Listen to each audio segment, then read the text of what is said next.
Academy chairman గా పదవి బాధ్యతలను స్వీకరించారు కె శ్రీనివాస్ రెడ్డి. జర్నలిస్టులకు ఇళ్ల స్థలాలను కేటాయించేందుకు ప్రభుత్వం ఆదేశాలు జారీ చేసిందని వెల్లడించారు.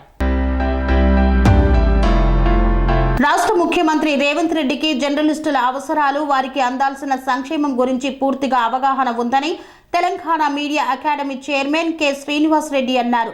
బషీర్బాగ్ ప్రెస్ క్లబ్ లో రావరం ప్రతాపరెడ్డి ఆడిటోరియంలో జరిగిన కార్యక్రమంలో మీడియా అకాడమీ చైర్మన్ గా ఆయన పదవీ బాధ్యతలను స్వీకరించారు.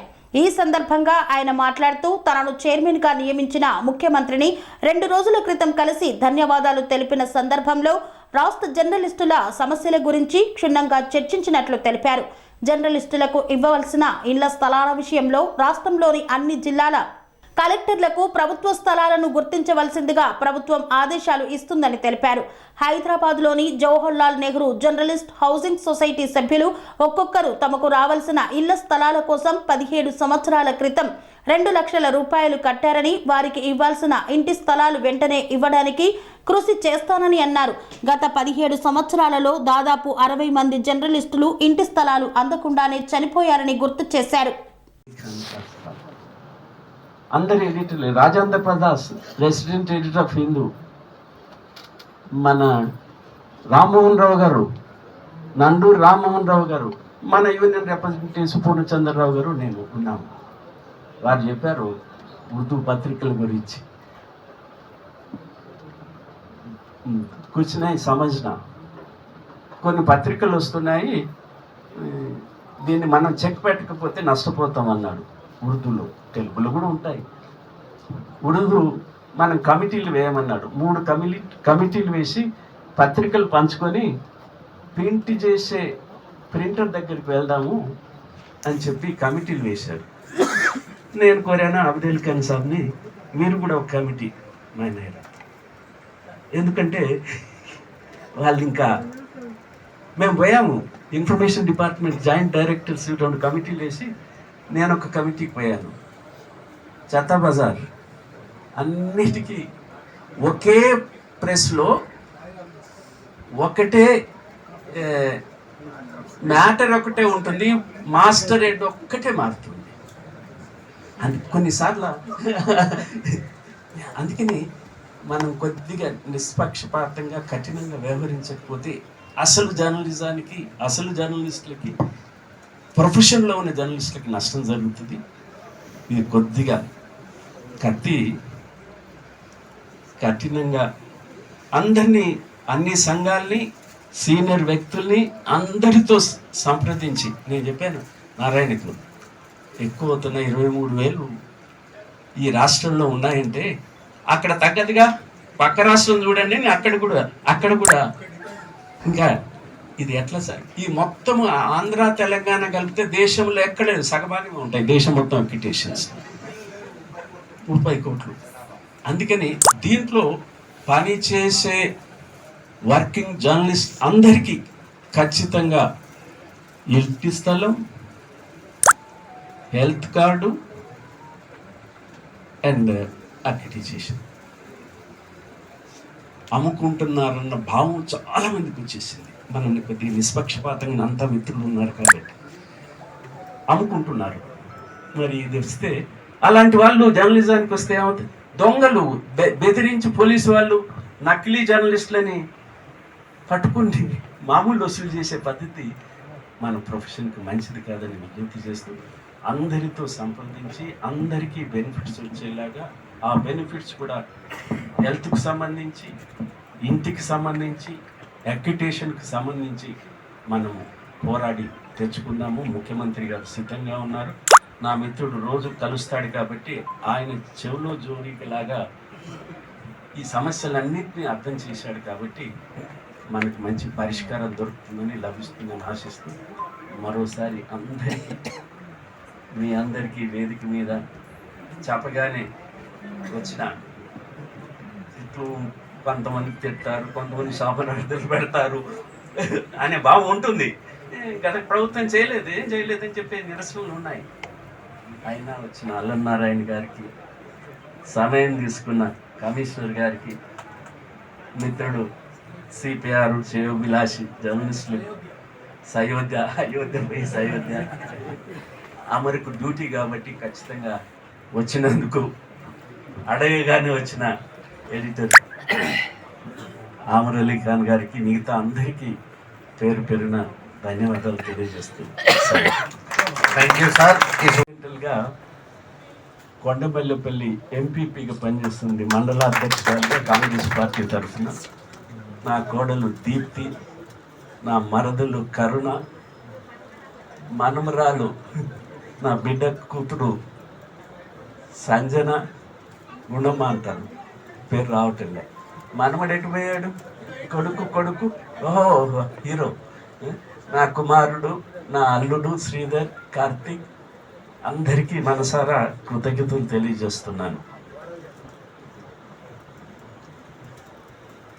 ఇంతకుముందు మిత్రులు అందరూ కోరేది, అరే మర్చిపోయాను, నేనే వాళ్ళు మంచి చెడులు నేను చెప్తాను. ఈ తెలుగు ఛానల్స్ కొన్ని మెంబర్షిప్ తీసుకున్నాయి.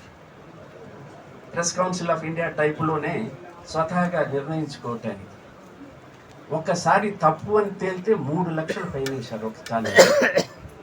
నేను విత్డ్రా చేసుకుంటాను, నాకు మెంబర్షిప్ తీసేసుకున్నాను. మరి ఫైన్ ఎవరు కట్టాలో? ఫైన్ ఉండదు. ఇంకా వెళ్ళాయి. న్యూస్ కొంత పవర్స్ తక్కువ ఉన్నా ప్రెస్ కౌన్సిల్ మ్యాండేటరీగా కొన్ని ఇది చేసినాయి.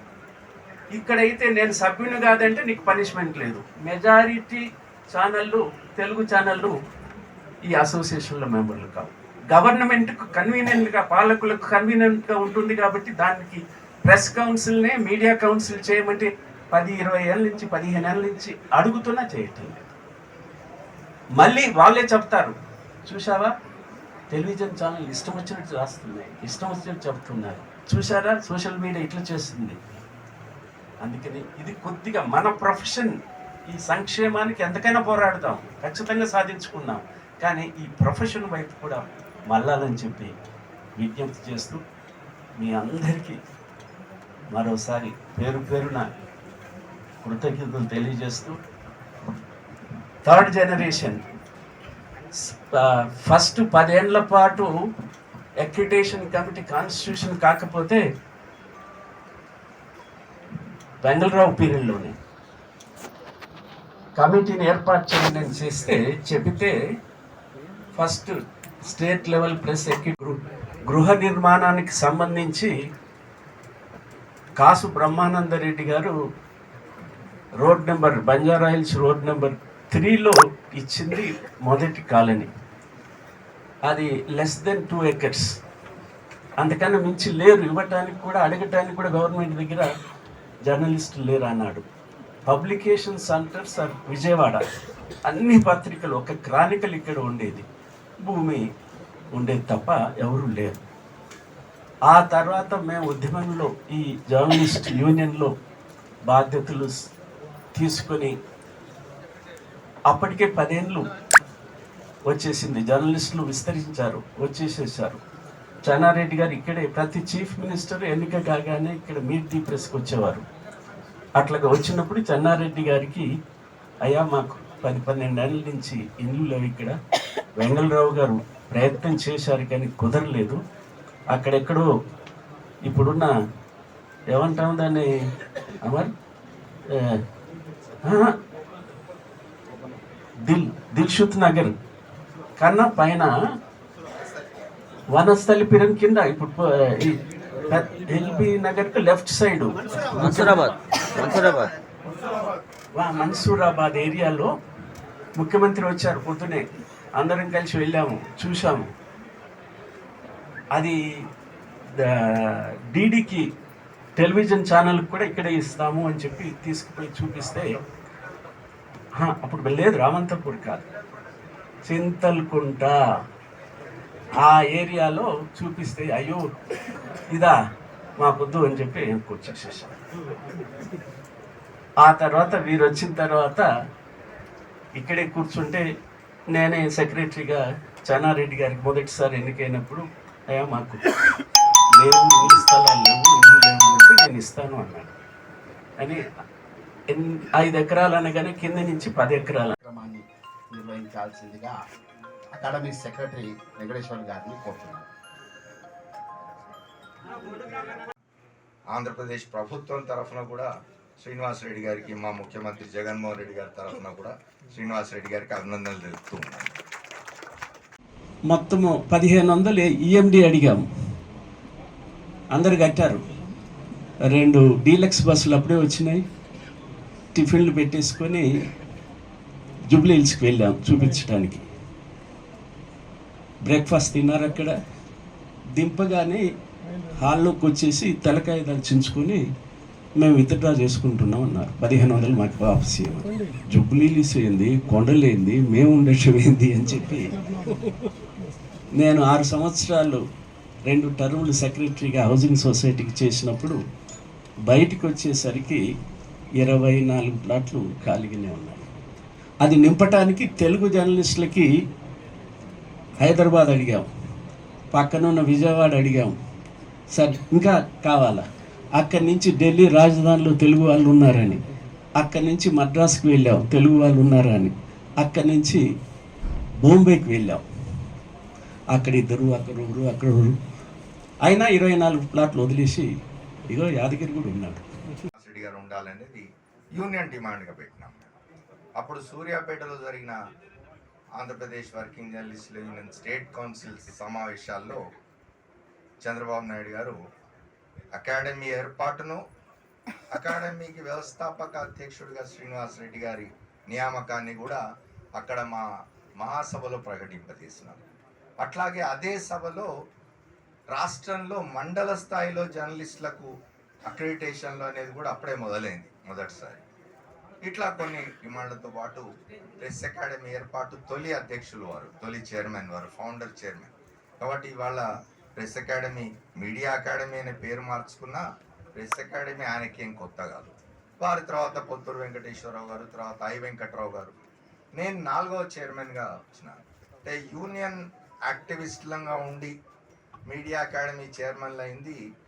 ముందు ఫౌండర్ చైర్మన్ వారు, 4వ చైర్మన్గా నేను పనిచేసినాను. ఉమ్మడి ఆంధ్రప్రదేశ్లో 2004 నుంచి 2010 వరకు రాజశేఖర్ రెడ్డి గారు ముఖ్యమంత్రిగా ఉన్న కాలంలో నేను చైర్మన్గా పనిచేసినాను.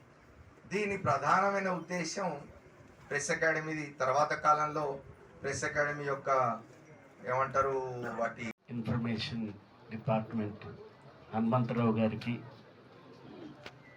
అలాగే ముఖ్యమంత్రి ముఖ్య తెలుగు పౌర సంబంధాల శాఖ సమాచార శాఖ మిత్రులు అయోధ్య పెద్దలు, ఆయన చూస్తుంటే ఆయన ప్రకృతికి విరుద్ధమైన పనులు చేస్తున్నారు అనిపిస్తుంది. Is defying ageing process. వయసు పెరగడం లేదు, ఎట్లున్నారో అట్లనే ఉన్నారు. నేను 50 ఏళ్ళ నుంచి చూస్తున్నా అట్లనే ఉన్నారు. నాకంటే పెద్దవాళ్ళు వారు. ఒక్కటే ఏం చేస్తున్నారంటే అంతా చూస్తే నవ్వితే మాత్రం పసినవ్వు ఉంటుంది, లేత నవ్వు. నవ్వితే చూడండి లేత నవ్వు, కానీ అది కనిపించకుండా లేత నవ్వులా కనిపించొద్దని వైట్ డై వేసుకుంటున్నారు. తెల్ల డై, వెంట్రుకలకు తెల్ల డై అప్లై చేస్తున్నారు. మా అమరు కూడా అదే చేస్తున్నాడు. సావాస దోషం. అయితే శ్రీనివాసరెడ్డి గారి మీద చాలా పెద్ద బాధ్యత ఉంది. ఎందుకంటే ఇన్నేళ్ళు స్టాగ్నేట్ అయింది జర్నలిజం. ఇప్పుడు కమ్యూనికేషన్ ఇంజనీరింగ్ అంటే టీవీ, రేడియో అన్నిటికంటే మించి ఊరూరా సైన్యం దిగింది. నక్సలైట్లు AK-47 తీసుకుంటున్నారు, షూట్ చేస్తున్నారు సెల్ ఫోన్లు. వాళ్ళు మీడియా నక్సలైట్లు అన్నాం, షూట్ చేస్తూనే ఉంటారు. వీళ్ళందరి స్టాండర్డ్స్ పెంచాలి, మీడియా స్టాండర్డ్స్ పెంచాలి.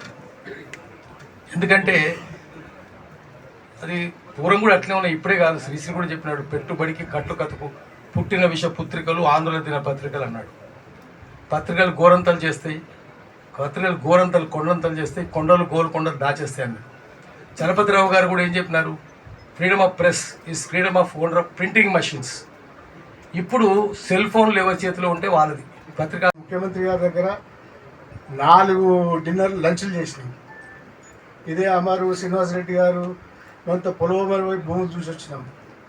ఒక పెద్ద పిక్చర్ కూడా వచ్చిండే, కానీ కాలే. ఏం చేస్తాం, చివరి నిమిషాలలో జరిగిన ప్రయత్నాలు ఇక్కడ కె శ్రీనివాస్ గారు కూడా ఉన్నారు, మీటింగ్లు కూడా జరిగినాయి కాలే. జేఎన్జే సమస్య అయితే అతి ముఖ్యమైన సమస్య, న్యాయమైన సమస్య. డబ్బులు కట్టి అన్ని ఏళ్ళు వెయిట్ చేసి సుప్రీంకోర్టు తీర్పు వచ్చి కూడా వాళ్ళు ఇప్పటికి కూడా వాళ్ళకి రాలేదు. ఇవన్నీ ఉన్నాయి. ఇవంతా ఒక రకంగా కొంచెం శ్రీనివాస్ రెడ్డి గారికి ఇబ్బంది ముందు కానీ దాన్ని ఆయన అధిగమిస్తారని నమ్మకం ఉంది. ఎందుకంటే అందరికీ ఆమోదయోగ్యమైన వ్యక్తి అనేది నిజం. అది ఆ గౌరవంతో వీరి సమస్యలను అడ్రస్ చేస్తారని కోరుకుంటూ హృదయపూర్వకంగా తెలంగాణ రాష్ట్రంలో మన అకాడమీ మనకు ఏర్పడిన తర్వాత ఒక గొప్ప అకాడమీగా దాన్ని తీర్చిదిద్దారని భావిస్తూ మరొక్కసారి హృదయపూర్వకంగా శుభాకాంక్షలు అభినందనలు తెలియజేస్తూ సెలవు తీసుకుంటున్నాను. Thank you. ఆత్మీయమైనటువంటి వ్యక్తుల మధ్య గౌరవ శ్రీనివాస్ రెడ్డి గారు మీడియా అకాడమీ చైర్మన్గా బాధ్యతలు స్వీకరించే సమావేశానికి అధ్యత వహించినటువంటి విరహత్ అలీ గారు, అట్లా అనటం కంటే ఇప్పుడు నేను విరహత్ భాయ్ అని పిలుస్తాను, కొత్తగా అనిపిస్తుంది విరహత్ భాయ్. అదేవిధంగా ఈ కార్యక్రమంలో పాల్గొన్నటువంటి జర్నలిజానికే ఒక ప్రతిరూపమైనటువంటి వ్యక్తులు ఉన్నారు. అంటే చాలామంది ఉండొచ్చు, నాకు తెలిసిన అతి కొద్ది మంది వ్యక్తులలో అరుదైనటువంటి వ్యక్తులు అమర్ గారు. జర్నలిజం అని రాగానే గుర్తొచ్చే దేవులపల్లి అమర్ గారు, మరియు పెద్దలు పూజ్యులు గౌరవనీయులు జర్నలిజానికే ఒక మంచి వ్యవస్థను ఆపాదించినటువంటి పేరు తెచ్చినటువంటి రామచంద్రమూర్తి గారు. ఎందుకు అంటున్నానంటే, నేను ఆర్డీఓగా ప్రప్రథమంగా సిద్దిపేటలో ఉన్నప్పుడు రంగాచారి గారు వారంతా కలిసి గంటారావం అనుకుంటా కార్యక్రమం, దాంట్లో కార్యక్రమం చేసిన తీరు తెన్నులు, నేను రైతు ఘోష, దాంట్లో పెద్ద ఎత్తున కార్యక్రమం నిర్వహించినారు. ఆర్డీఓగా నేను కూడా అక్కడ రావటం, పలు గ్రామాల నుంచి వేల మందితోటి ఆ కార్యక్రమం నిర్వహించడం ఇప్పటికి కూడా మరపురాని సన్నివేశం. అదేవిధంగా ఆమిర్ అలీ ఖాన్ గారు, కరెక్ట్గా చెప్పాను సార్, అమర్ సార్. తర్వాత ఆంధ్రజ్యోతి ఎడిటర్ శ్రీనివాస్ గారు పెద్దలు. అదేవిధంగా అందరికంటే ఆప్యాయంగా ఎప్పుడు నన్ను పేరున పిలిచే సిఎంసిపిఆర్ఓ, అంటే జర్నలిస్ట్ యొక్క సమస్యలు క్షేత్రస్థాయిలో తెలిసిన వ్యక్తి గౌరవ ముఖ్యమంత్రి గారి సిపిఆర్గా రావటం మనందరి అదృష్టం. మీ అందరి చప్పట్ల మధ్య వారికి అభినందనలు తెలియజేస్తాం. ఇప్పుడు మీకు కలిసిన ప్రతిసారి కూడా జర్నలిస్టుల యొక్క సమస్యలు, మీకు ఏదో చేయాలనేటువంటి తపన వారి మాటల్లో ఎప్పుడు కూడా నాకు కనపడుతుంది. సో వారికి ప్రత్యేకంగా ధన్యవాదాలు. అదేవిధంగా ఈ రోజుటి ప్రధాన వ్యక్తి మనకి కార్యక్రమ ఎవరైతే ఉన్నారో వారు శ్రీనివాస్ రెడ్డి గారు. వారిని చాలాసార్లు ప్రత్యక్షం కలిసిలోనే తప్పకుండా ఇళ్ల స్థలాలు అందరికీ వస్తాయనే విశ్వాసంతో నేనున్నా. జర్నలిస్టులు కూడా అయిన దానికి కాని దానికి కొంత ప్రొయాక్టివ్, అంటే మీరు తప్పకుండా మనం విమర్శనాత్మకంగా ఉండాల్సిందే, ప్రజల సమస్యలను వెలికి తీయాల్సిందే. అంతకుముందు జర్నలిస్టులు అనే ఒక విజ్ఞప్తి ఏంటంటే, నా వైపు నుంచి ప్రభుత్వానికి నేను రిప్రజెంట్గా ఖచ్చితంగా ప్రభుత్వ సమస్యలు వెలికి తీయాల్సిందే, కానీ అందులో వాస్తవాలను ఒకసారి నిర్ధారించుకోవాలని సవినయంగా మీకు విజ్ఞప్తి చేస్తుంది. అట్లనే ఇంతకుముందు అన్నారు ఒకటి, జర్నలిస్ట్ జవహర్లాల్ నెహ్రూ యూనివర్సిటీనే కాదు, జవహర్లాల్ నెహ్రూ సొసైటీనే కాకుండా జర్నలిస్టులో కొంత అర్హత ప్రాతిపదిక ఎట్లా నిర్ధారించుకుందాం, దానికి ఏం పారామీటర్లు క్రైటీరియా ఏంటి అని పెట్టుకుని ప్రతిదీ చేసుకునే బాధ్యత శ్రీనివాస్ రెడ్డి సార్ మీద ఉంది. వీళ్ళకి వస్తే వాళ్ళకు రావు అనే అనుమానం కూడా అక్కర్లేదు. ఖచ్చితంగా కొంతకాలం జర్నలిజంలో ఉన్న కనీస అర్హతలుండి, నిజమైన అర్హతలుండి, ఆ ఉన్న ప్రతి జర్నలిస్టుకు ఇల్లు జాగా సొంత ఇట్లకు పోవాలి 5 ఏళ్ల లోపల అనేది నా కోరిక. ఖచ్చితంగా మీ వైపు నుంచి ఉంటుందని ముఖ్యమంత్రి గారు కూడా మీరు చాలాసార్లు చెప్పారు. అదే విషయం అకాడమీ చైర్మన్ గా, కొత్తగా తీసుకున్న అకాడమీ చైర్మన్ గా శ్రీనివాస్ రెడ్డి సార్ చెప్తారు. మరొకసారి ఈ కార్యక్రమంలో పాల్పంచుకొని నాకు తక్కువ మాటలు వచ్చేటట్టు చేసిన మీ అందరికీ మరొకసారి పేరున నమస్కారం తెలియజేస్తూ సందర్భంలో ఇక మాకు ఒక మంచి టీం ఉంది కానీ మేము చాలా ఆశలు పెట్టుకున్నాం. ప్రభుత్వం మీద ఆశలు, అందులో మా సిపిఆర్ఓ గారు, అట్లాగే ఇటు శ్రీనివాస్ రెడ్డి సార్కు లెఫ్ట్లో ఒక డైనమిక్ సిపిఆర్ఓ గారు, రైట్లో ఒక డైనమిక్ కమిషనర్ గారు ఉన్నారు కనుక మాకు ఖచ్చితంగా మేము ఆశపడుతున్నటువంటి సమస్యలకి మోక్షం లభిస్తుందని చెప్పి ఆశిస్తూ, కొంత మిత్రులు చాలామంది జిల్లాల నుండి కూడా ఇంతకుముందే చెప్పాను వచ్చారు ఈ సభలో భాగస్వాములతో, కొంతమందితో ఆత్మీయులతో వారి ఆత్మీయ సందేశాలు ఇవ్వాలని చెప్పి భావించాం. ముందుగా సిపిఐ జాతీయ కార్యదర్శి అందరికీ సుపరిచితులు నారాయణ గారు వేదిక మీదకి వచ్చేది మాట్లాడాలని కొంచెం క్లుప్తంగా, అంటే ఒక 2 నిమిషాల్లో ఆత్మీయులు సందేశాలు ఇస్తే బాగుంటుందని చెప్పారు.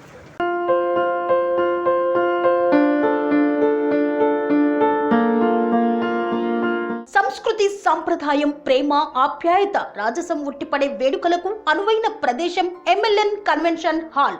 కని విని ఎరుగని రీతిలో జరిగే మీ ఇంటి కళ్యాణ వైభోగానికి అందమైన కళ్యాణ వేదిక MLN convention hall. MLN convention hall ప్రత్యేకతలు: సువిశాలమైన wedding halls, centralise AC banquet hall మరియు విశాలమైన డైనింగ్ హాల్, వధువరుల కోసం ప్రత్యేక ఏసీ మరియు నాన్ ఏసీ గదులు, నక్షత్రాల వెలుగులో పచ్చని పచ్చికపై పార్టీల కోసం అనువైన గార్డెన్. ఎంఎల్ఎన్ కన్వెన్షన్ లో సీసీటీవీ పర్యవేక్షణతో పూర్తి భద్రత. ఎక్స్పీరియన్స్ అండ్ ప్రొఫెషనల్ వర్కర్స్ గల అన్నపూర్ణ గ్రూప్ వారి సేవలు. 2000 వాహనాలు పార్కు చేసేందుకు సువిశాల పార్కింగ్ సౌకర్యం. మీ ఇంట జరిగే అన్ని శుభకార్యాలకు, పెళ్లి, reception, engagement, birthdays, get together, corporate events, ఏ ఇతర శుభకార్యాలకైనా అందమైన వేదిక ఎంఎల్ఎన్ కన్వెన్షన్ హాల్. బుకింగ్ కోసం సంప్రదించండి 7550438888 మరియు 7550428888. మా అడ్రస్ చీర్యాల లక్ష్మీ నరసింహస్వామి దేవాలయం ప్రక్కన, near outer ring road, Keesara junction, Cheeryal గ్రామం, మేడ్చల్ జిల్లా.